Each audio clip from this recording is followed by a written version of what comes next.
Now we do. Now you can open. We better double check what's on the agenda here. Huh? There we go. Guy? How you doing? Good, how are you? So we Good. Unless we got 5. Oh, that's it.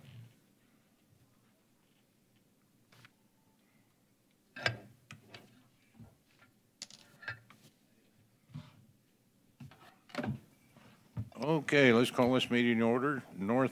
Notice of an open work session to the City Council of the City of North Kansas City, Missouri, October 3rd, 2017. Mr. Eric. Thank you, sir.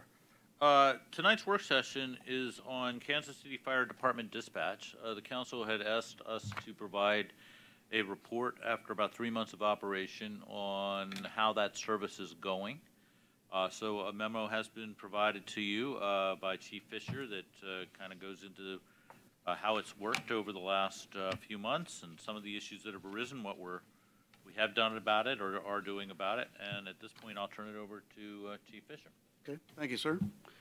Well, good evening, Mayor and Council. I guess what I would like to do is just kind of summarize some points in here.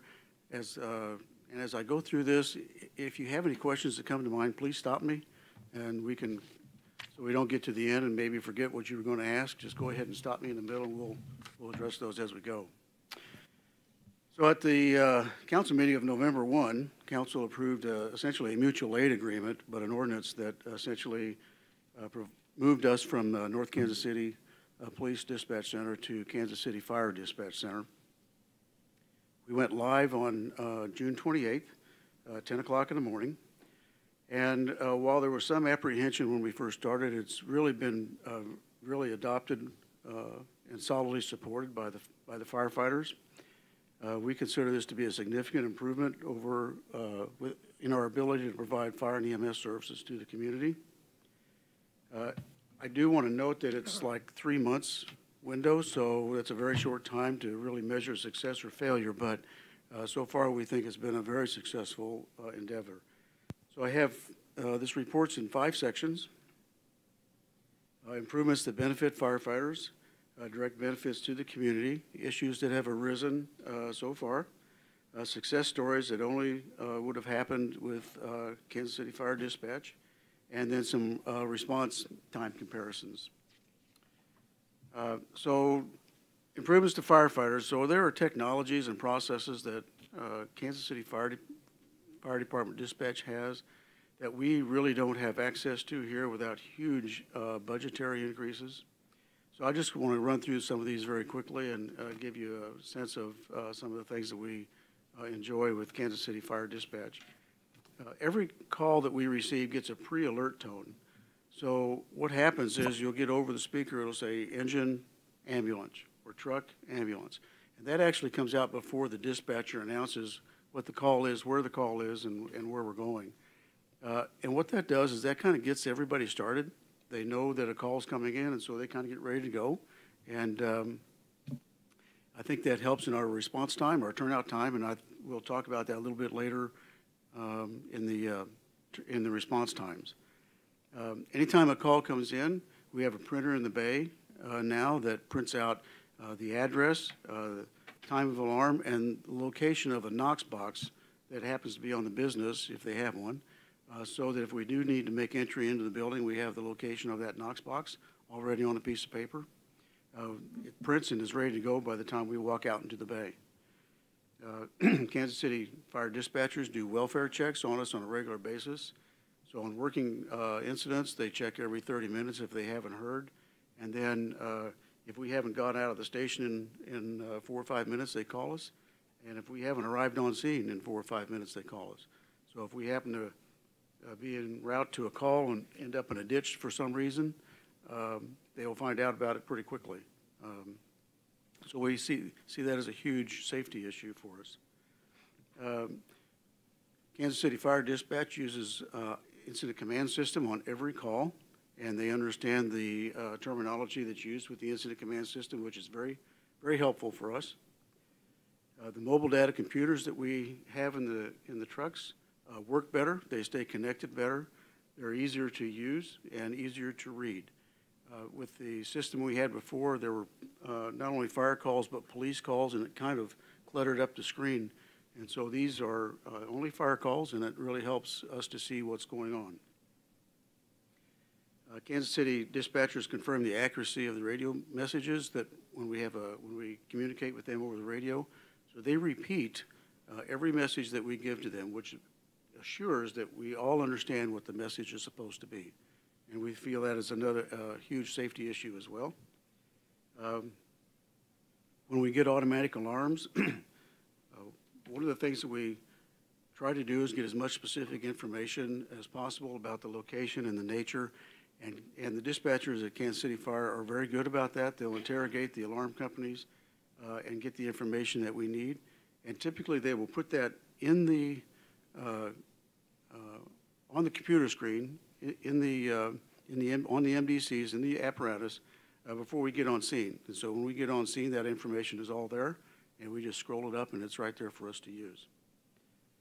The Kansas City Fire CAD automatically provides us with our run numbers.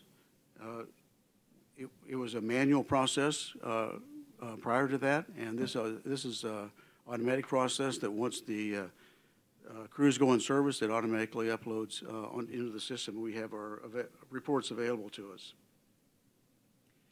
And then one of the things that is unique that we just found out recently is that when there's an event going on downtown or some event that may impact us, the dispatchers will call the BC on duty and let them know. And so on September 4th, you may recall there was a big wage demonstration that was downtown. That actually moved into Mackin Park, and they have called us and advised us and let us know that that group was moving into Mackin Park. In case something came up, we would kind of know what we were going into. And so that's been very helpful as well. Some of the direct benefits to our citizens. With Kansas City Fire Dispatch now, mutual aid is absolutely seamless. It's almost like a one-way automatic aid. They automatically fill calls for us. So if all of our units are committed to calls, they automatically send their units to respond to those calls. They didn't really do that before, but it's a huge issue for us because we don't have to worry about it. If all of our units are committed, the dispatchers automatically send units out of Kansas City. And on the night of July 22nd, you may remember we had a huge rainstorm that night. They had 4 units in our city while we were running calls. So that's huge. I mean, we've not had that, we've not enjoyed that prior. One of the things that comes with having Kansas City Fire Dispatch is the application of Pulse Point. Only Kansas City Fire, Kansas City residents, and Kansas City Fire Dispatch partners have the access to Pulse Point. That is an application that goes on your phone, and if somebody is close that is having a heart attack, and you have that application and you you know CPR, it will notify you that this is going on, and you can run over there and start doing CPR. It's tested very successfully in Seattle, and they're hoping to expand it throughout the region, but right now only Kansas City and their partners have that application. Kansas City Fire Dispatchers provide obviously critical medical information. We'll talk about that just in a minute through the emergency medical dispatching process.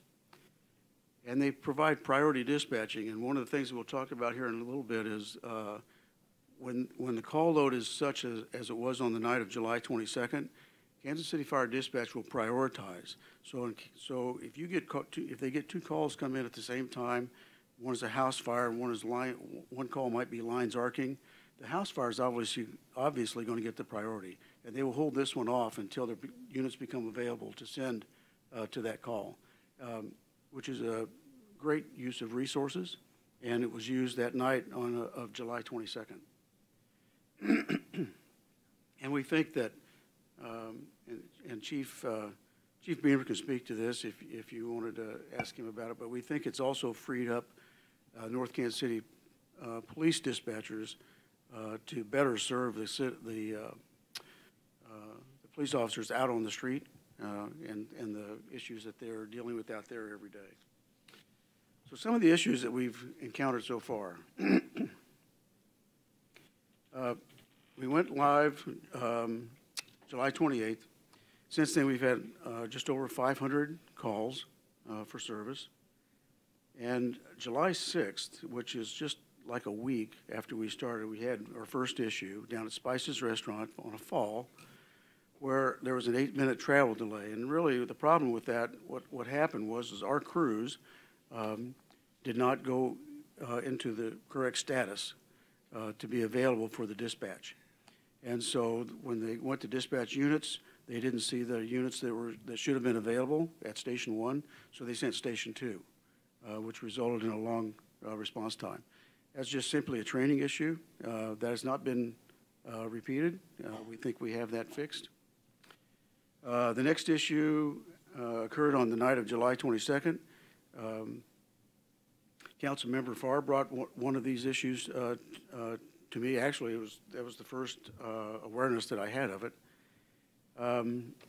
Where we tried to transfer Kansas City, or North Kansas City PD tried to transfer calls to Kansas City Fire, and we got busy signals twice.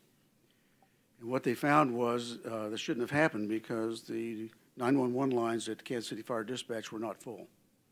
And what they found was that they think they had a bad router. They've replaced that router, and we have not had that issue since. I would say Mark Mid-America Regional Council spent like 2 weeks tracking that issue down. And I can't say enough for Mark and the efforts that they've expended to make any of these issues, clarify any of these issues and run them to ground so that we can address them. So anyway, so we've not had that issue since. The next issue that I wanted to talk about, and this is just really in the spirit of transparency for council, we didn't really receive a complaint. We received a notification, and I want to give a lot of kudos to Police Department. Jim Bagley, Major Bagley, has been very helpful in keeping us aware of anything that looks weird when the calls come in. If it didn't process right, if it took a little bit too much time, he's been very good about getting that stuff to us so that we can run that to ground. And that's what happened here in this particular case. We had a slow response to a line arcing here in North Kansas City, and that was on the night of July 22nd. And that call was considered a low priority by Kansas City Fire Dispatch and was not responded to for about 12 minutes.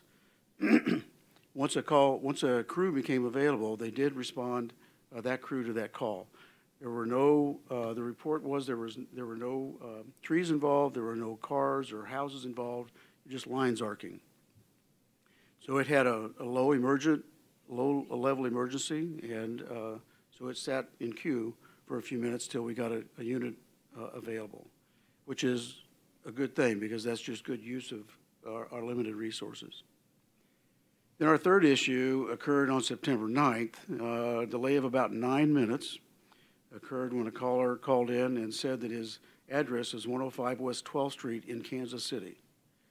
And as the dispatcher dispatched units into his city, into Kansas City, as he continued to talk to the caller said, "Well, wait, I'm in North Kansas City."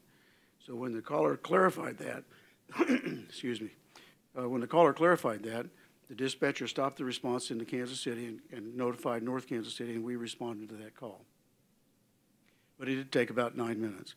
We have had similar issues with this, with Armour Boulevard and Armour out front here, where sometimes the callers will get those mixed up and get called in, and it takes us a few minutes to get that straightened out. And then most recently, on September 21st, a caller requested an ambulance. She waited 54 seconds while the phone rang at Kansas City Fire. Just as she hung up, the dispatcher answered.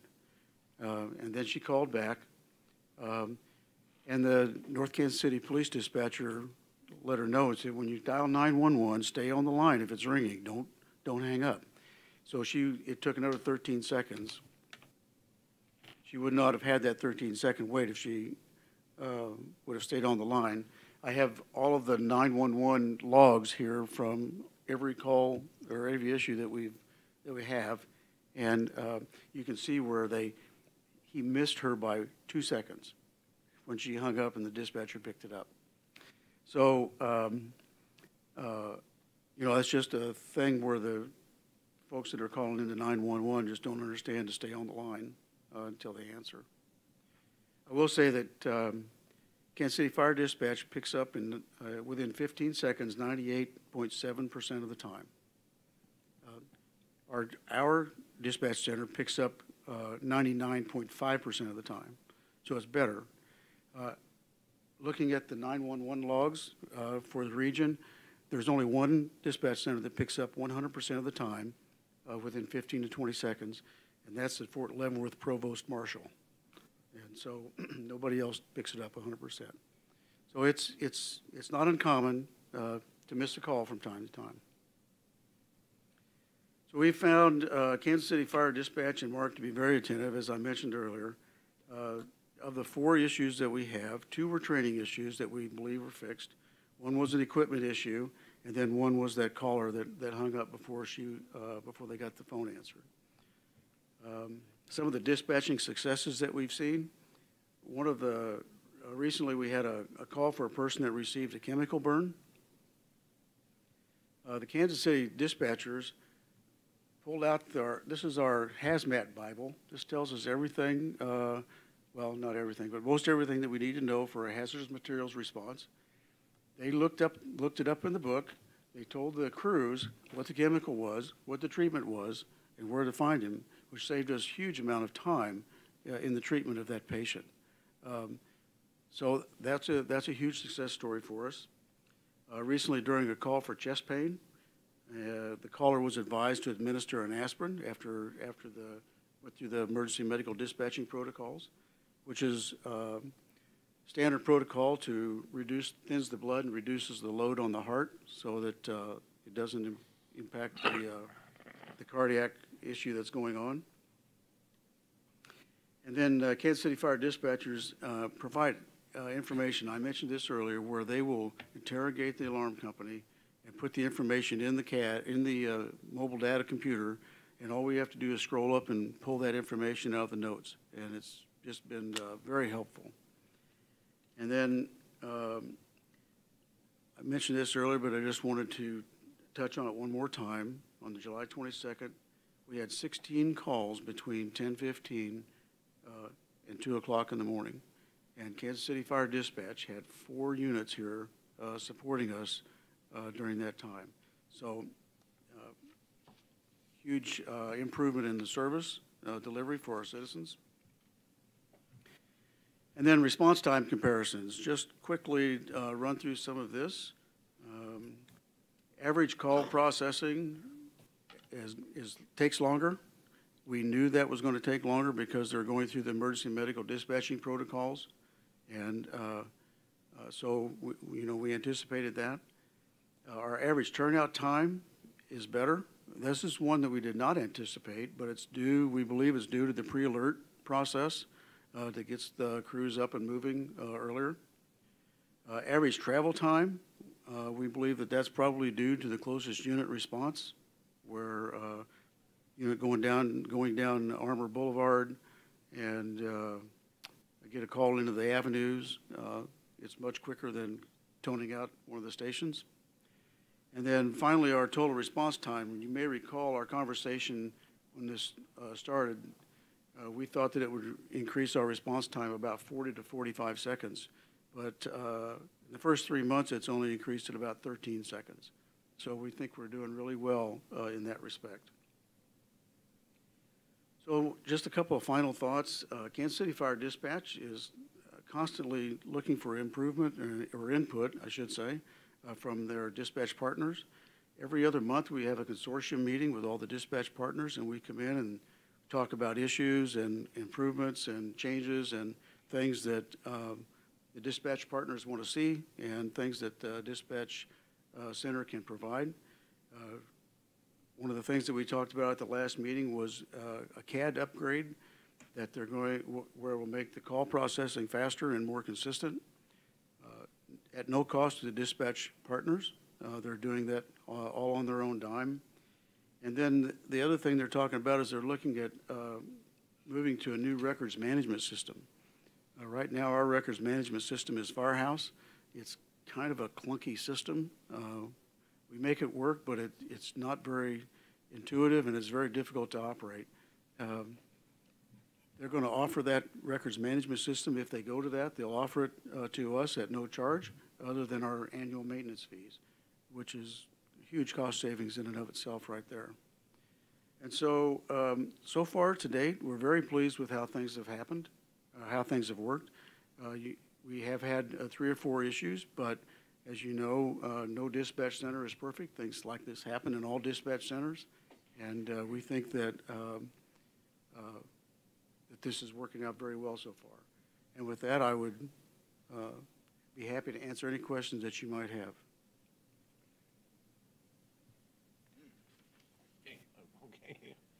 I don't have any questions. It seems to me like it's working well, especially for the first 3 months.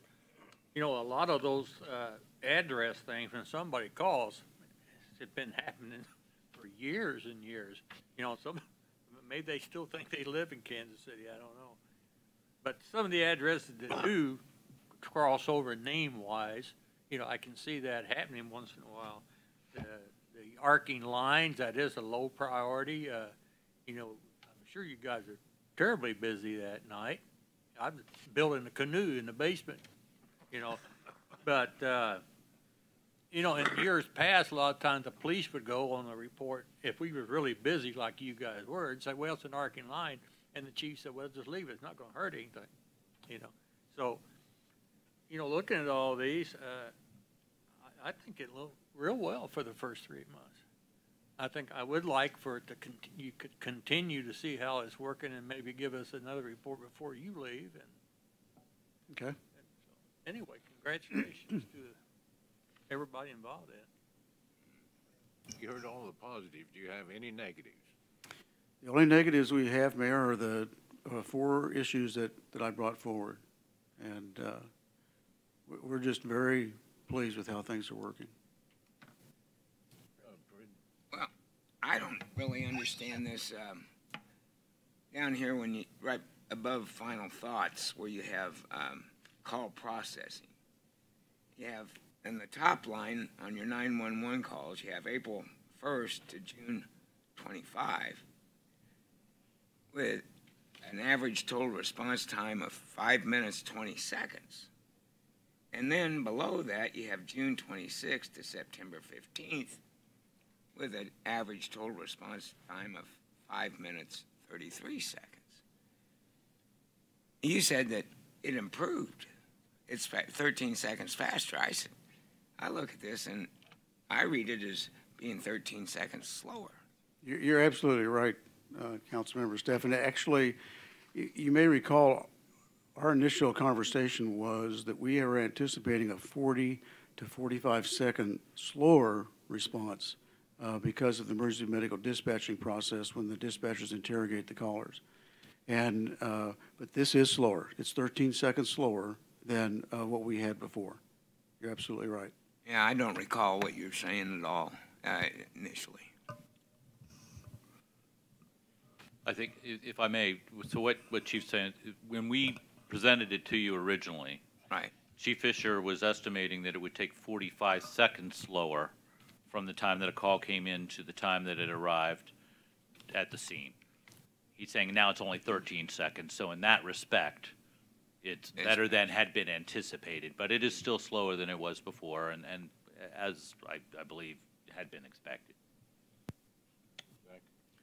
Well, first of all, Chief, thank you for bringing us this information.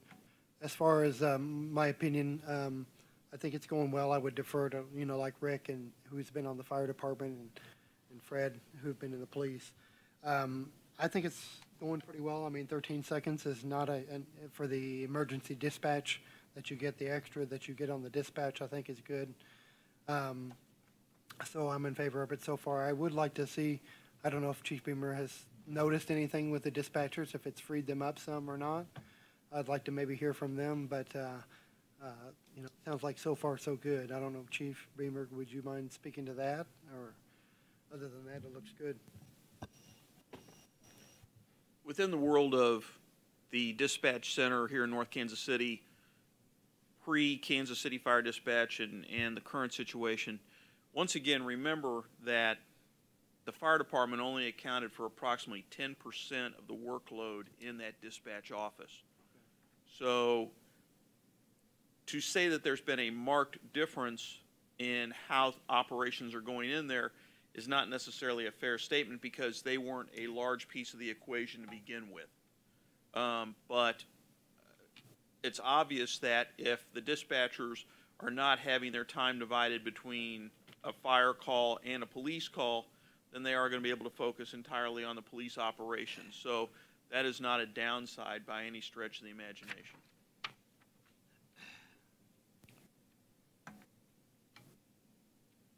Nothing. Okay, thank you. Move, we adjourn? Second. Thank you very much. Appreciate it. All in favor? Aye. Opposed? Okay.